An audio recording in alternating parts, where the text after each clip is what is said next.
तो हेलो दोस्तों, यहाँ जो है डिजी लॉकर में दोस्तों मैं आज ड्राइविंग लाइसेंस ऐड कैसे करते हैं और उसके बाद कैसे देखेंगे, आइए इस वीडियो में आपको दिखाने वाले हैं। तो मोबाइल फ़ोन में दोस्तों प्ले स्टोर से जो है डिजी लॉकर ऐप को डाउनलोड कर लेना है। तो चलिए इसको ओपन कर लेते हैं दोस्तों।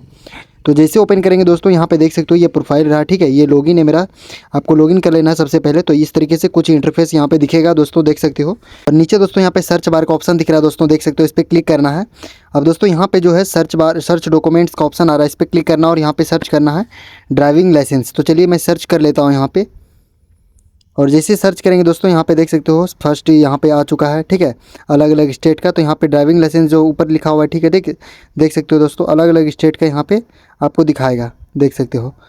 तो आपका जो भी स्टेट है दोस्तों, यहाँ पे आपको देख लेना है स्टेट वाइज। यहाँ पे मैं दोस्तों सबसे पहले मैं यहाँ सेलेक्ट कर लेता हूँ अपना स्टेट जो भी है, महाराष्ट्र। तो यहाँ पे इस पर सेलेक्ट कर लेता हूँ। और उसके बाद दोस्तों यहाँ पे जो है देख सकते हो, जैसे कि हमारा यहाँ पे नाम शो कर रहा है दोस्तों। और ये रहा है दोस्तों हमारा डेट ऑफ बर्थ ऑटोमेटिक, ठीक है। और यहाँ पे दोस्तों ड्राइविंग लाइसेंस नंबर डालना है, तभी दोस्तों ये ऐड हो जाएगा। तो दोस्तों यहाँ पे जो है ड्राइविंग लाइसेंस नंबर यहाँ पे ऐड कर देता हूँ, अपना जो भी ड्राइविंग लाइसेंस नंबर है दोस्तों। तो देख सकते हो दोस्तों, ड्राइविंग लाइसेंस ऐड करने के बाद इसको चेक बॉक्स पे क्लिक करना है। ये जो ग्रीन हो चुका है देख सकते हो यहाँ पे, ठीक है। अभी आपको नीचे आना दोस्तों, यहाँ पे ऑप्शन मिल रहा है गेट डॉक्यूमेंट्स पे, इस पर क्लिक कर देना दोस्तों।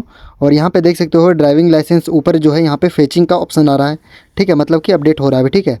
तो चलिए यहाँ पे दोस्तों अपडेट होने के बाद ही दोस्तों नीचे में देख सकते हो आधार कार्ड यहाँ पे है, काफ़ी सारे डॉक्यूमेंट जो है जो कि यहाँ पे आप अपडेट कर सकते हो। तो यहाँ पे दोस्तों देख सकते हो जैसा कि यहाँ पे शो कर रहा है, ये अभी ऐड हो चुका है दोस्तों। तो इस पर क्लिक करना है ड्राइविंग लाइसेंस पे। अब जैसे क्लिक करेंगे दोस्तों, आपके सामने देख सकते हो आपका ड्राइविंग लाइसेंस जो है यहाँ पे ओपन हो चुका है कुछ इस तरीके से ऐड करने के बाद में, ठीक है। चाहो तो आप इसको डाउनलोड भी कर सकते हो दोस्तों यहाँ पे अपने ड्राइविंग लाइसेंस को, और पुलिस को भी दोस्तों यहाँ पे दिखा सकते हो ड्राइविंग लाइसेंस, अगर आप कैरी नहीं करते हो तो, क्योंकि ये गवर्नमेंट का ऐप है, वैलिड है। तो दोस्तों वीडियो अच्छा लगा तो चैनल को सब्सक्राइब करो, मिलते हैं नेक्स्ट वीडियो में।